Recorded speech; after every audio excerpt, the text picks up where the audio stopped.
Hello friends, welcome to live on earth channel. तो friends, आपका स्वागत है। फिर आज PYQ देखते हैं कि आगे का PYQ क्या है। तो राम रावण के युद्ध को रूपायित करने के लिए निराला ने क्या किया था।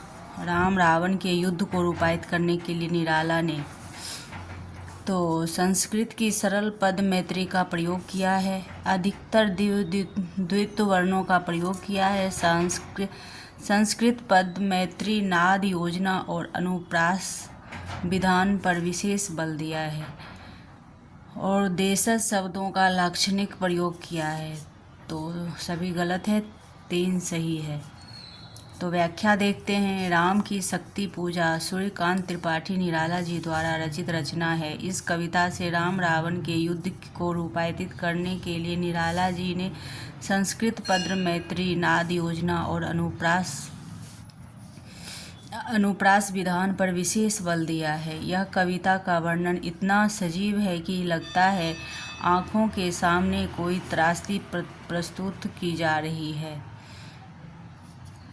तो यह राम रावण के युद्ध में क्या है, ये मैत्री नाद संस्कृत पद मैत्री नाद योजना अनुप्रास विधान पर विशेष बल दिया है। राम रावण युद्ध को रूपायित करने के लिए निराला ने संस्कृत पद मैत्री नाद योजना अनुप्रास विधान पर विशेष बल दिया है। तो फ्रेंड्स देखिए, ये सीधा सीधा क्वेश्चन नहीं है। इस PYQ में क्या है कि राम रावण के युद्ध को रूपायित करने के लिए निराला ने क्या किया है। तो व्याकरण संबंधित शुद्धियाँ हैं। संस्कृत पद मैत्री नाद योजना और अनुप्रास विधान पर विशेष बल दिया है। तो इस कविता में युद्ध रूपायित करने के लिए निराला जी ने अनुप्रास विधान पर विशेष बल दिया है और कविता का वर्णन इतना सजीव है कि लगता है कि आँखों के सामने कोई त्रासदी प्रस्तुत की जा रही है। फिर बंशीधर निम्नलिखित में से किस कहानी का प्रमुख पात्र है। तो बंशीधर निम्नलिखित में से किस पात्र का है, दुलाई वाली का है। तो बंशीधर दुलाई वाली कहानी का प्रमुख पात्र है। यह राजेंद्र वाला घोष का है द्वारा लिखित एक कहानी है जो कि वर्ष 1907 को प्रकाशित हुई। इस कहानी में एक मध्यम वर्गीय परिवार की साधारण सी घटना को लेकर कथानक का निर्माण किया गया है तथा इसके केंद्र में काशी से लेकर इलाहाबाद तक की रेल यात्रा तथा उसने जुड़ी हुई घटनाओं का वर्णन है। इस कहानी को मनोरंजन प्रधान कहानी भी माना जाता है। तो फ्रेंड्स, ये 41 नंबर क्वेश्चन में है कि कितने सारे क्वेश्चन इसमें तैयार हो रहे हैं व्याख्या के द्वारा।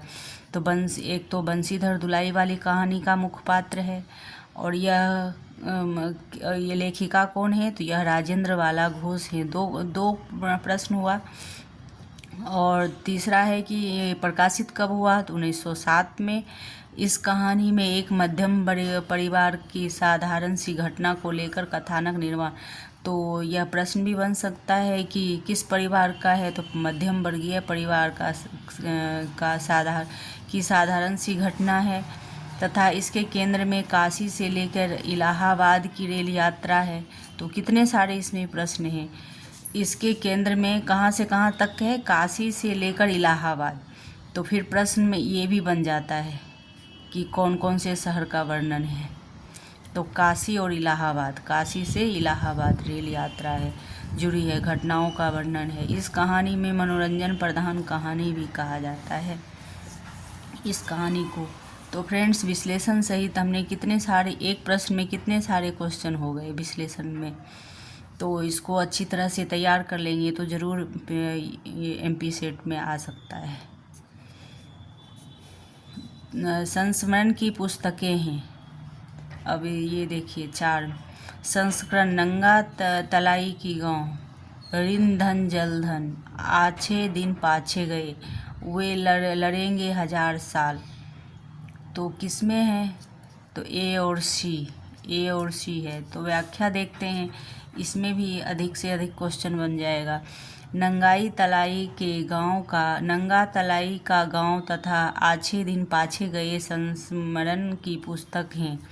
संस्मरण शब्द दो शब्दों से मिलकर बना है, सम और प्लस संधन स्मरण। इसका अर्थ है सम्यक स्मरण, अर्थात किसी घटना, किसी व्यक्ति अथवा वस्तु का स्मृति के आधार पर कलात्मक वर्णन होती है।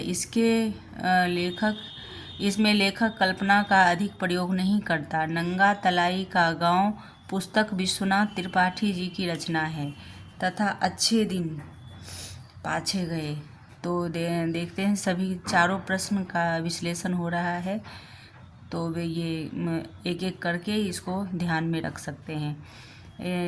नंगा तलाई गांव पुस्तक विश्वनाथ त्रिपाठी जी द्वारा की रचना है तथा आगे दिन पाछे गए कबीरदास जी का दोहा है। आगे दिन पाछे गए कबीरदास जी का दोहा है। और फिर नंगा तलाई गांव अच्छे दिन पास, ये संस्मरण दो शब्दों में मिलकर बना है, ये देख लिया है। स्मृति के आधार पर कलात्मक वर्णन है। फिर निम्नलिखित नीचे दिए गए विकल्पों में से सही चयन कीजिए। निम्नलिखित उपन्यासों का प्रकाशन वर्ष के अनुसार सही अनुक्रम: निस्सहाय हिंदू, परीक्षा गुरु, देवरानी जेठानी की कहानी, नूतन ब्रह्मचारी। तो निस्सहाय हिंदू, ये इसका अनुक्रम करना है कालक्रम के अनुसार उपन्यासों का। निस्सहाय हिंदू 81 है, 1881 90 तक है। परीक्षा गुरु है, तो इसकी व्याख्या हम देख सकते हैं यहाँ पर। इसका होगा CBDA, इसका आंसर है CBDA। देवरानी जेठानी 70 का है। और फिर B परीक्षा गुरु 82 का है, 70 82 परीक्षा गुरु। और D है 81, निस्सहाय हिंदू 81 है। और A नूतन ब्रह्मचारी 86 है। और ये 81 और 86, ये गलत है।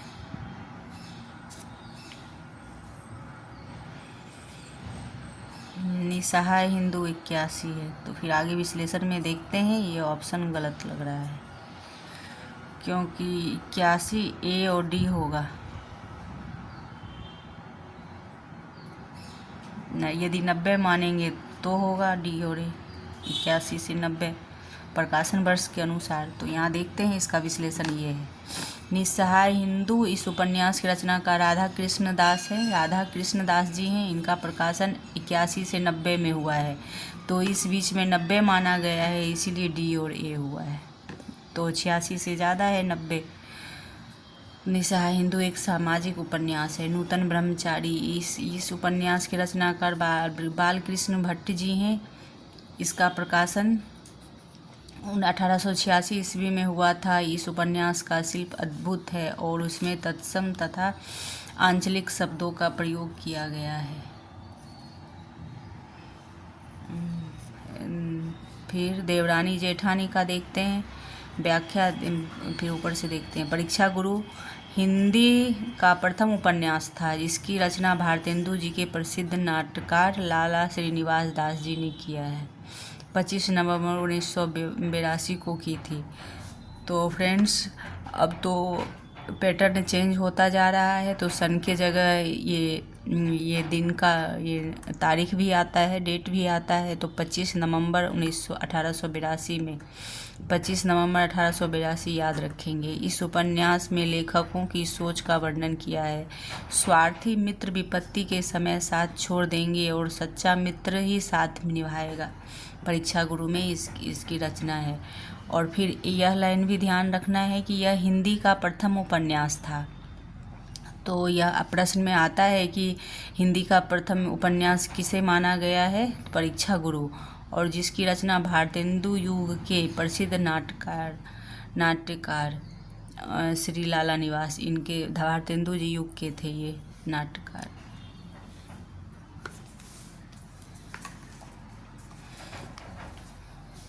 देवरानी जेठानी की कहानी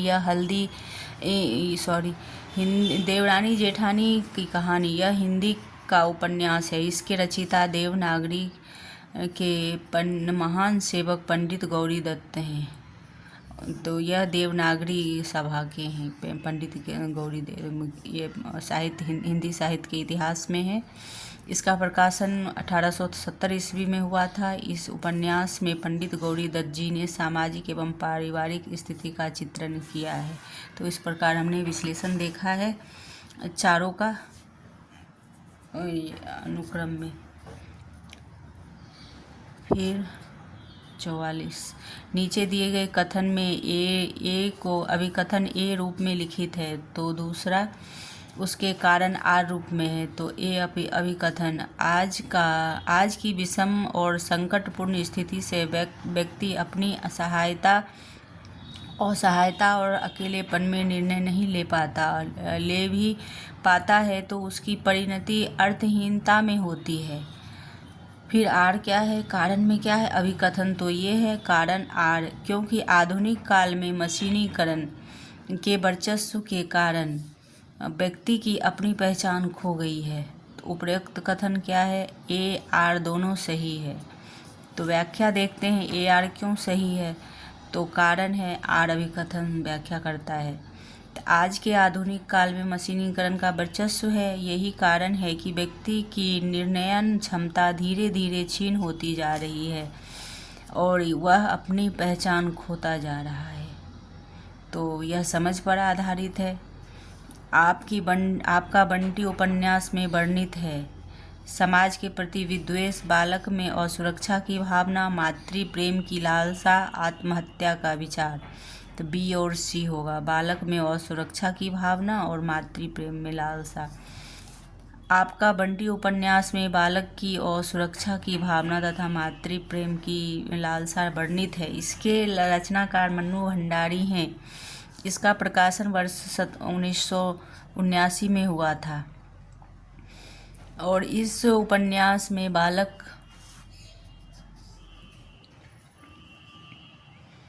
मनोविज्ञान पर लिखा गया है। बालक में असुरक्षा की भावना तथा मातृ प्रेम की लालसा को दर्शाया गया है। यह बाल में मनोविज्ञान पर लिखा गया एक बहुचर्चित और कालजयी उपन्यास है। इस उपन्यास को हिंदी साहित्य की मूल्यवान उपलब्धि के रूप में देखा जाता है। तो परिंदे कहानी के पात्र हैं ए और बी, डॉक्टर मुखर्जी और ह्यूबर्ट। सामनाथ नहीं है, लतिका भी नहीं है। तो आगे का विश्लेषण देखेंगे।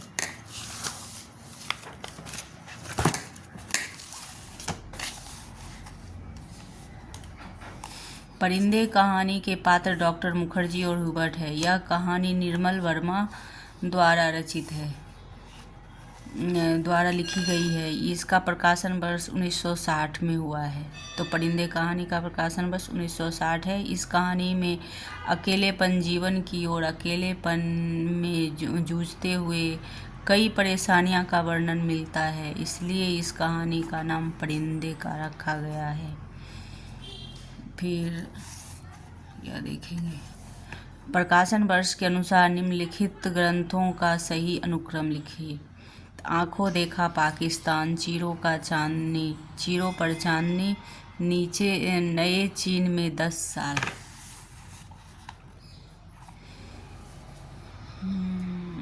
नए चीन में 10 दिन, पैरों में पंख बांधकर। तो इसका प्रकाशन ये अनुक्रम में लगाना है। सही अनुक्रम में पहले क्या होगा फिर उसके पहले क्या होगा। तो बी है, दूसरा है। तो इसका देखते हैं, इसमें क्वेश्चन आंसर नहीं दिया है तो देखते हैं व्याख्या में क्या कहा गया है। पैरों में पंख बांधकर यह एक यात्रा संस्मरण है तथा इसके रचनाकार राम वृक्ष बेनीपुरी हैं। इसका प्रकाशन वर्ष 1998 है, 98। पैरों में पंख बांधकर। चीरों का पर चांदनी, यह निर्मल वर्मा द्वारा लिखित नवा यात्रा संस्मरण है। इसका प्रकाशन वर्ष 1959 है। नए चीन में 10 दिन, यह गिरधर राठी द्वारा रचित एक यात्रा वृत्तांत है। आंखों देखा पाकिस्तान, यह कमलेश्वर द्वारा रचित रचना है। इसका प्रकाशन वर्ष 2006 है।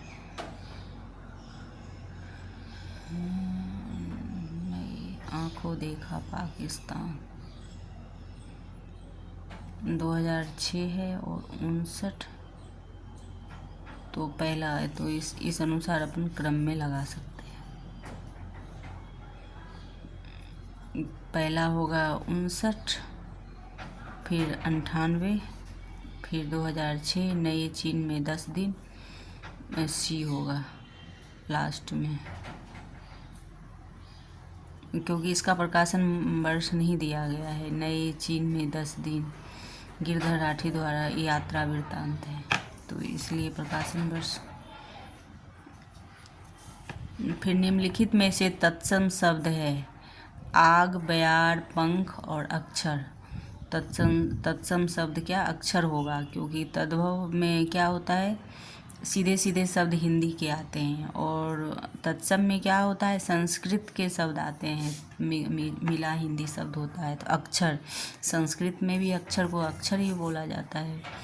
फिर व्याख्या देखते हैं कि दिए गए शब्दों में अक्षर तत्सम शब्द है। इसके अतिरिक्त आग, बयार, पंख तद्भव है।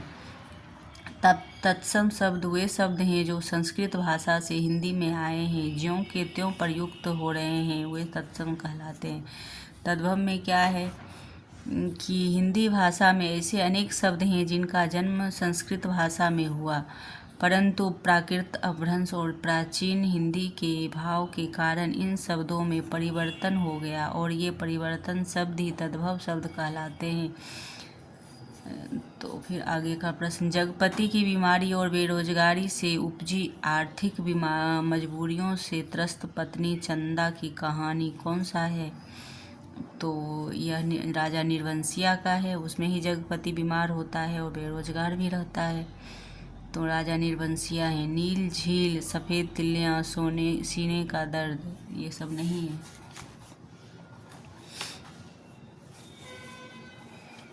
फिर इसका व्याख्या देखते हैं। जगपति की बीमारी और बेरोजगारी से उपजी आर्थिक मजबूरियों से त्रस्त पत्नी चंदा की कहानी राजा निर्वंशिया है। इस कहानी के रचनाकार कमलेश्वर जी है। इसका प्रकाशन वर्ष 1957 है। यह कहानी कस्बाई जीवन पर आधारित है, जो कि आम आदमी की ही कथा कहती है। इस कहानी में एक लोक कथा के माध्यम से एक आधुनिक निम्न मध्यम परिवार की कहानी कही गई है। संलक्ष क्रम ध्वनि के भेद।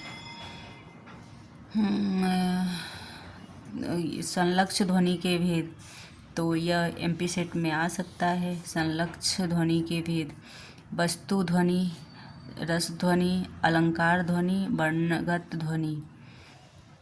तो क्या होगा, बी और सी होगा, वस्तु ध्वनि और अलंकार ध्वनि। तो व्याख्या में देखते हैं बी और सी है आंसर।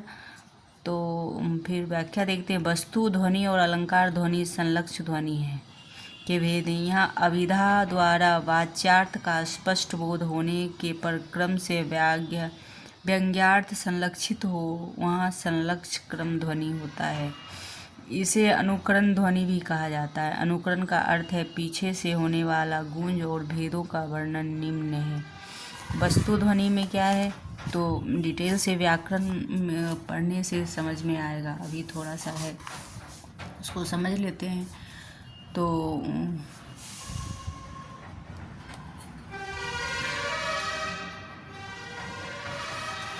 वस्तु ध्वनि जहाँ संकोच और मुस्कुराने का भाव होता है, वहाँ वस्तु ध्वनि होता है। अलंकार ध्वनि कौन सा होता है, जहाँ विशिष्ट शब्द प्रयोग के कारण प्रधान रूप से अलंकार का बोध होता है, उसे अलंकार ध्वनि कहा जाता है। तो फ्रेंड्स, डिटेल से व्याकरण पढ़ने के बजाय इसे ध्यान में रख सकते हैं, व्याख्या को, और समझ सकते हैं। इससे संबंधित यदि और भी प्रश्न आ जाए तो कर सकते हैं। तो फिर से एक बार देखते हैं कि वस्तु ध्वनि और अलंकार ध्वनि संलक्षित ध्वनि के भेद हैं, और जहाँ अभिधा द्वारा वाच्यार्थ स्पष्ट बोध होने पर क्रम से व्यंग्यार्थ संरक्षित हो, वहाँ संलक्ष ध्वनि होती है। इसे अनुरणन ध्वनि भी कहा जाता है। अनुरणन का अर्थ है पीछे से होने वाला गूंज। उसके भेदों का वर्णन निम्न है। विषय वस्तु ध्वनि जहाँ संकोच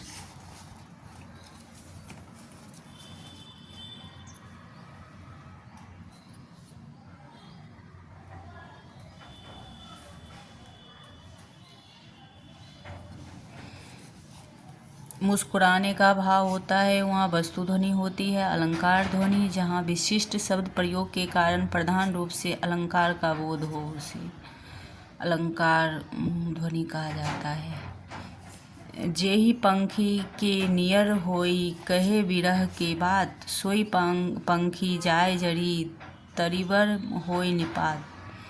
तो इस दोहे में अत्युक्ति है, लेकिन यह संवेदना अभिव्यक्ति के रूप में है और परिणाम निर्देश के रूप में है। केवल ऊहात्म पद्धति के निर्वाह के लिए अभिधात्मक अर्थबोध होते हैं।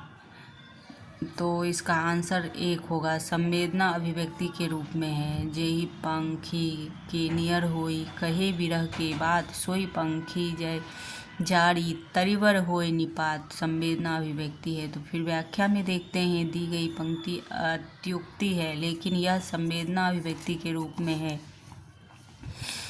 तो प्रस्तुत पंक्ति मलिक मोहम्मद जैसी द्वारा रचित है। यह पंक्ति के पहले कथन में ताप की मात्रा अधिक व्यंग्य है और दूसरे में उस ताप से उत्पन्न हृदय की वेदना को जैसी ने बताया है कि एक वस्तु व्यंग्य है तथा दूसरे में संवेदना है। इसलिए 10 इस दोहे की पंक्ति में एक तरफ अत्युक्ति है, लेकिन यह दोहा उनकी संवेदना अभिव्यक्ति के रूप में है। तो इसका ये विश्लेषण हुआ, इसको समझ सकते हैं बार बार देख के। निम्नलिखित में से यह कथन साकाव्य घटनानुकूल शब्दोक्त स्थिति किसका है? जगन्नाथ का है। रुद्रट कुंतक वामन जगन्नाथ का है। साकाव्य घटनानुकूल शब्दोक्त स्थिति, यह जगन्नाथ का कथन है। पंडित जगन्नाथ जी 17वीं शताब्दी के आचार्य माने जाते। जगन्नाथ जी उच्च कोटि के कवि, समालोचक, साहित्यकार थे। कवि के रूप में उनका नाम उच्च कोटि के उत्कृष्ट कवियों के साथ लिया गया है।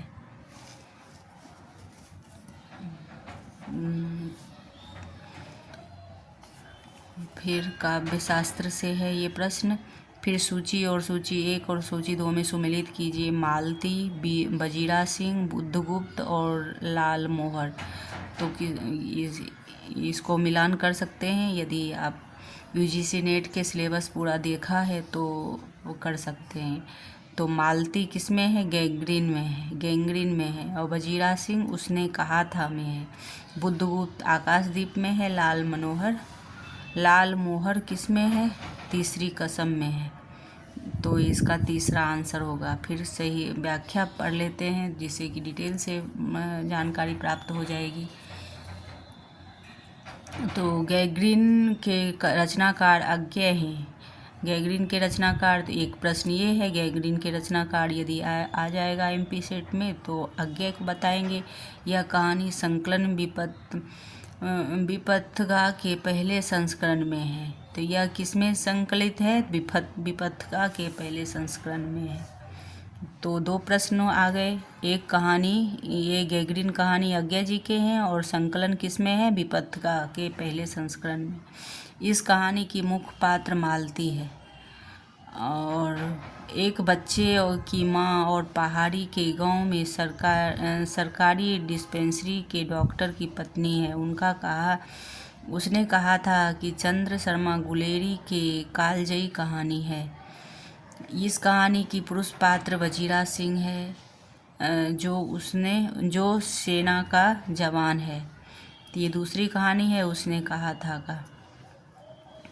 आकाशदीप कहानी जयशंकर प्रसाद जी की रचना है। इस कहानी से प्रसाद जी की स्वच्छंदतावादी दृष्टि और व्यक्ति हुई है। बुद्धगुप्त इस कहानी का नायक है और समुद्री डाकू हैं जो बहुत ही बहादुर और वीर पुरुष हैं, जो कि चंपा को खुद मणिभद्र के चंगुल से आज़ाद करता है। तो यह आकाशदीप कहानी से है।